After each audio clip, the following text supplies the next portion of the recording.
Hey folks, Ryan here from Mr. L's Gaming Rants and Reviews, and this is another good old face-shaking rant here, and I've got good friend of the show, good friend Jayson from Dice and Dragons. Welcome, Jayson.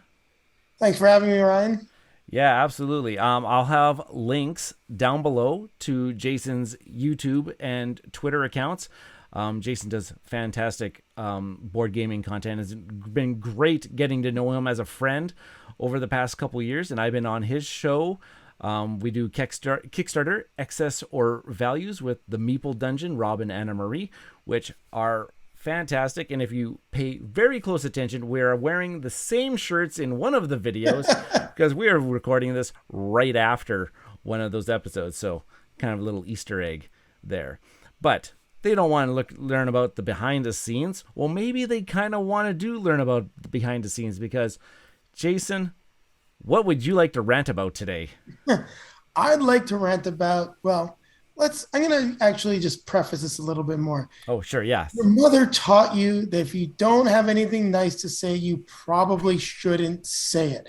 So this rant today is a little bit about keyboard warriors, the people that don't treat content creators like actual people that do this for fun. Because guess what? If you didn't know, most content creators don't make a dime, or the amount of money that they make really is not worth the amount of time that they invested. I can honestly say I love doing the channel. I've had a blast. However, if I took all these hours I spent each week working on it and worked a second job, I'd have a lot more money in the bank. Just to let you know, like, there's a lot of that stuff that people don't realize is that, we're real people. We make mistakes. We do this for fun. Sometimes you forget something. Sometimes you've got a toddler that was screaming and yelling at you before you set it to record. So everything was good, but maybe you switched your microphone or hit that mute button that screwed up your settings, but you do the recording anyway. And then all of a sudden you've got to try to fix something. And you know what? I'm not an audio engineer. I don't know how to use all this software 100%. I'm not that great at fixing it. I do what I can with what I got. Yeah, absolutely. I can attest for even being a very small channel myself with only about 50 subscribers, and the amount of work to put into a review, like showing you how to play the game and setting and even just putting together like a semi script. Like what we do is unscripted and off the cuff and stuff like that. But even just to take the time and just to organize the information and multiple shots. Like when my kids go to bed and I'm done having time with my wife and spending time with her, and I come down here to the studio, it's just, okay, what can I do here in a manageable amount of time? I only want to spend about 45 minutes down here. Okay, let's do a couple component shots. Let's do a couple like how to plays, and then record the reviews afterwards or anything like. There's a lot of time management because it takes so much time to do this. And yes. Oh, what about one time that I forget to push record? Or even in my case, forgot to relay the information so that it's saved to my external hard drive. And my computer ran out of space in the middle of the recording. Like, stuff like that happens all the time. And what you try to do as a content creator is take what you got and make use of what you can use, because sometimes stuff is cool. Sometimes you can turn to funny outtakes and bloopers. Other times it's really just a minor glitch. And let's not pretend that some of the larger channels don't have similar issues, and they put out the stuff anyway. The funny thing is, it's almost like the smaller channels or the other set of YouTube, because let's be realistic. There really is no middle ground in YouTube. You're making money or you're not. I mean, that's kind of what it is. And then there's like those different levels of making money, where there's the side gig level where, yes, everything's got to be professional because you're making enough income on this that it's worth the time that you're putting in. Then there's people that do this for a job. And then there's everyone else, which is like 99 or 90% of all users on the platform. Right? Like I'm sitting here with a 4-year-old MacBook. Webcam is my cell phone. And everything that I've done on my channel is a cell phone looking down on a very crappy, shaky tripod at the best of times and trying to find it some level ground and whatnot. I do actually have a pretty decent microphone from when I was podcasting. So that is one thing that I am proud of in the studio. I got these makeshift studio lighting things. They're not super great, but I work with what I gotta work with. Similar stuff. We've got the studio lighting. I was gifted the microphone here, the Blue Snowmo, which helps doing all of this type of content. We've slowly been upgrading our stuff. We've been at this for 4 years, and it's taken a while to make the investments. It was like similar to you, Ryan. Like we started with a cell phone, then it was upgrading to a way to like mount the cell phone on a tripod. Then it was like the top down mount. Now it's been like the 4K camera that fits on both. And one reason for that is because Shoppers Drug Mart had a sale and they were giving it away for a stupid price. So how can I say no? Right, right. But so let's get back on talking about like the keyboard wars. Like I have no issues with criticism, constructive criticism, but it's all about your presentation. If you come across like an ass, you're probably being an ass. Don't be direct. Don't tell me I'm gonna do so much better, get tons more views because you know what? I've done this for years. The one thing I do know, my audio is okay or a little crappy because something happened.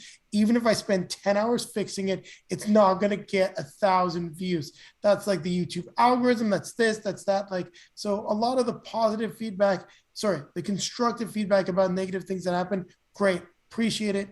Give it there. But be careful what you say. Like we are people. Sometimes we have an off day, and I don't mind it. If I'm having an off day and I'm on camera doing it, call me out on it. But I can probably explain it to you. And also pay attention to the damn video. When you comment about something that's actually already in the video, it's annoying. I remember getting like a string of comments about corrections to one of my how to plays, and then they all suddenly disappeared. And one guy said, like, sorry for all the comments. And I appreciate this. He goes, I didn't realize it, but like a little later on, you went back and you corrected all the mistakes that you made.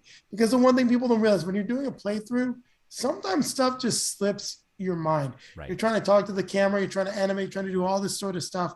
People make mistakes. I mean, heck, we were talking about this earlier. John Gets Games.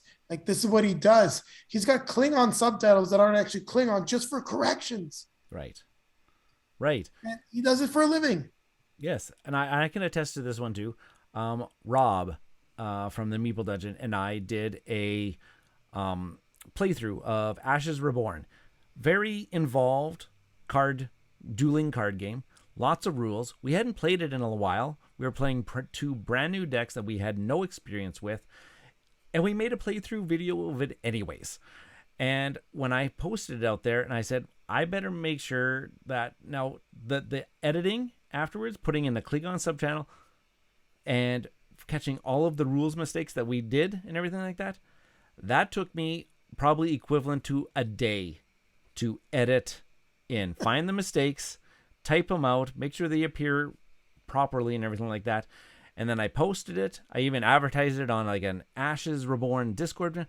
And people were like, great playthrough. But you did this, but you did this, but you did this. I'm like, did you turn on the Klingon subchannels? Like I said at the beginning of the video, because we're going to make play mistakes and we're not professional Ashes Reborn players type of thing. Oh, but you did this, but you did this. Come on. I shot this thing with my cell phone. Top down. I'm grabbing screenshots from Zoom. We're not even in the same. So, anyways. But I do have to give a shout out to Vincent. Vincent's been amazing when we do Ashes Reborn playthroughs because he presents it, but he presents the information in a very polite and constructive way. Not the, you did this, blah, blah, blah, point the finger, blame, blame, blame. He does it in a very nice Canadian polite way. I think that's one of the biggest things about the way you interact with people, especially content creators online, because we create this content for free. Mm-hmm. Like, we don't get paid. I mean, if you really want to go out and see there, I mean, there's a whole thread on Twitter about like what people are getting paid on YouTube and some of the bigger channels who you thought would be maybe making a couple $1,000s a month. Guess what? They're making maybe a few $100s a month in YouTube ad revenue. So the sourcing of income for content creators is not necessarily YouTube ad revenue unless you've really hit the big time. Right. So think about who you're talking to and what we do. Sure, we might get a review copy of a game here or there. Now, not all of these review copies are the best. Fortunately, I've gotten a lot more that I like than I dislike. But even then, it is a $30, $40 game most of the time. How many hours am I in front of this thing creating content for? And guess what? Because I'm doing that, I have a vaulted table. The game that's in this table that I want to play is still not getting played because Mm-hmm. I like making content. So yes, it's fun, it's a hobby, but it does require sacrifices. When people come at you like, rah, rah, rah, rah, rah, rah, I'll fire it up about something. It's like, yo, dude, did you even like see the first 30 seconds of video where I said, yeah, this was screwed up? If you want a piece, like, no worries. Right. Here's the big shining flag saying this was a mistake. Now, if I hadn't done that, okay, feel free to come at me because that's on my bad. I should at least be able to note my mistakes and note issues with videos and put it live in front of you so that you don't have to watch something that you're not going to enjoy. Right. And this is starting to become a trend in society. Like, people are expecting that I watch something on YouTube and it's got to be the absolute perfect. It's got to be the top of the top. And if it's not that, I'm going to go spend my time somewhere else. Well, then go spend your time somewhere else. We are doing this, like you said, for fun. This is our hobby. My main profession is I'm a teacher, and I'm squeezing in these videos whenever I can have a little bit of time just because we do enjoy talking about games. We enjoy this hobby so much. And please don't poo-poo on my parade because I'm trying to have fun and my fun is not the equivalent to your fun. Come on. And let's be realistic here. If you took away crowdfunding from YouTube, would we have the Dice Tower? Would we have Shut Up and Sit Down? Would we have these professional channels? The only reason why they exist because yes, they do things very well, but people are dumping money into the channels to make them better, better, and better. You get a lot of benefit of starting early. And the ones I've started first that did this very well are still there. They're still at the top. They still are getting most of the support, which is not the case with newer and younger channels. Now, you are seeing some channels that get some growth that are newer, but the question is, will they ever catch up to the top? That's a whole other story. Yeah. That is a whole other story and a whole other conversation, a whole other thing we can rant about, just the way YouTube and the algorithm works. Right. Like I'm totally know exactly what you're talking about because my very first two videos are my most successful ones because they found their way into the algorithm somehow. There's the only reason why I have two videos that are above 600 views and everything else is like sub 50. They found their ways. It's like when we did the Kickstarter Extra Value on Marvel Zombicide, like, and not even the first video, we did our post-mortem. It was relevant, it got into the algorithm, and it got us like the most views that we've ever gotten on an excess or value video. Or then one of my most viewed videos was find a game no one else was covering at the time. We did Firefly Adventures. There's a lot of keyboard warriors there. It was like our fourth video. So yes, I pushed back against a lot of those keyboard warriors, but still our most viewed with like 14,000 views. Then another time, Julie and I were like, oh, we're going to cover Shadowrun Crossfire, the Prime Runner Edition, which is a great game. We had a blast, but no one had covered it. Boom, because no one else had covered it, into the algorithm, shot all the way up there. And then all of a sudden, randomly, sometimes your stuff gets in the algorithm, and then you're like, why did this thing get 700 views? It hasn't been touched in like 3 years. Right. And there's something about that too, because I've gotten some comments about why are you covering the certain games that you're covering? And I'm just like, because those are the ones that I want to talk about right now. A couple of them were ones from the op, and I said, okay, I'm going to fulfill my requirement and I'm going to review the copies for the op like they wanted me to originally. So I did that. But then I've just been covering some games that I want to, that are out of my personal collection, things that we've been playing, that I'll record and everything. I don't always have to find the latest, newest, hot. I don't have time or the money resources to do that. Because Yeah, I don't have advertising. I don't have a Patreon. I don't have things that could get me those resources at a really. I do have a great friendly local game store that offers me discounts. Like, I don't get games for free, but I get discounts as long as I say their name, Amazing Stories, and I say I say their name, and I send them the link, and they post it on their website. Like that. That's about the extent. I get a 20% discount for shopping at Amazing Stories because I say their name and I give them some content. Like, I don't have the time or the money to cover everything that's always the hottest and the newest. And that's the reality being a content creator. So when people come at you, it's like, why are you doing this? Because sometimes I just want to do what I want to do. And Yeah. you know what? If you're noticing a shift, there's been a big shift in board game content going more and more away from reviews and doing other types of things that's interesting to generate more hits, more interest. And I think that's because content creators like ourselves, once you get burned out doing reviews, it's tiring, it's hard. We're not Mhm. always going to be perfect. They're like, we're covering Youthia right now, and we got that a little bit later than we were supposed to for a Kickstarter. So we're burning the midnight oil, but we're getting it done. Luckily, we're really enjoying the game. Spoiler alert. So that'll probably be more of a positive review, but it's going to be tough. And I'm going to be probably staying up to like midnight, 1 a.m. on Wednesday, trying to get everything in order to make sure that it hits its release date. Yeah. And like for me, it's why are you talking about a game that is already 6 or 7 years old? Because I wanted to. That's it. I'm not doing this for. If there's gonna be somebody out there that's gonna enjoy it, good for them. Oh, that's awesome. But I don't have the time or the resources to cover the newest hotness things. Like I'm probably gonna be releasing my Marvel Champions Sinister Motives review this week, and a lot of people are gonna be probably like, I've already heard like, why aren't you reviewing it now? It was like hot like 2 weeks ago. Well, I haven't had time to play it. I have to play it. I'm not going to review something that I haven't played. Like, come on. So that goes to like what we were talking about. I mean, I haven't got a chance to play mine yet. I have not gotten a chance to play my copy of Sinister Motives yet. It's sitting on my shelf. I probably won't be able to get it out for another month or two. Mm, That's just the reality of it is. Is it going to be reviewed? Yes. We've covered everything Marvel Champions on the channel, so I want to cover it all. But eventually, some of these regular release games get hard to keep up with. Like we're way beyond on Power Rangers now. yeah. Yeah. So that's just the thing. We are doing this because we love it and we are doing things that we enjoy. And hopefully, other people are going to discover it too and they can find some enjoyment in what we're doing. Exactly. So if you're a keyboard warrior, you got something to say, feel free to say it. But just remember we're people too. We have time constraints and we're doing the best we can with the knowledge that we got. And not every single one of us doing this wants to be a pro YouTuber. Because I hate to say it, like you're a teacher, you got good benefits. I work in sales, I got a good job, I got good benefits.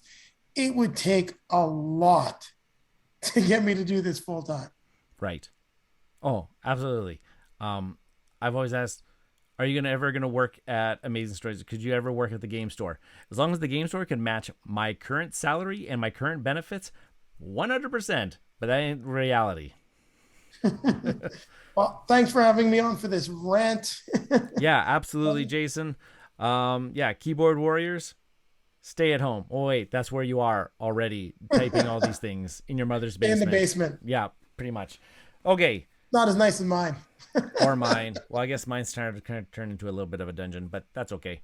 Um, if you are enjoying the Mr. Al Gaming rants, please consider liking, commenting. I want you to comment. Are you a keyboard warrior? Are you not a keyboard warrior? If you're not, tell us your opinions of your experiences with keyboard warriors. I would really like to hear some other things because in Jason's experience, they started the keyboard warriors that were attacking him on Reddit were getting downvoted, and his actual replies were getting upvoted, which means that really confirmed that you were a jerk, sir. You were in absolutely 100% in the wrong. So Sometimes please, phrasing is everything. absolutely. So, folks, please consider like, comment, and subscribe to the channel and all whatnot. And Jason, I think it's official that we can call this rant over. Over. Over.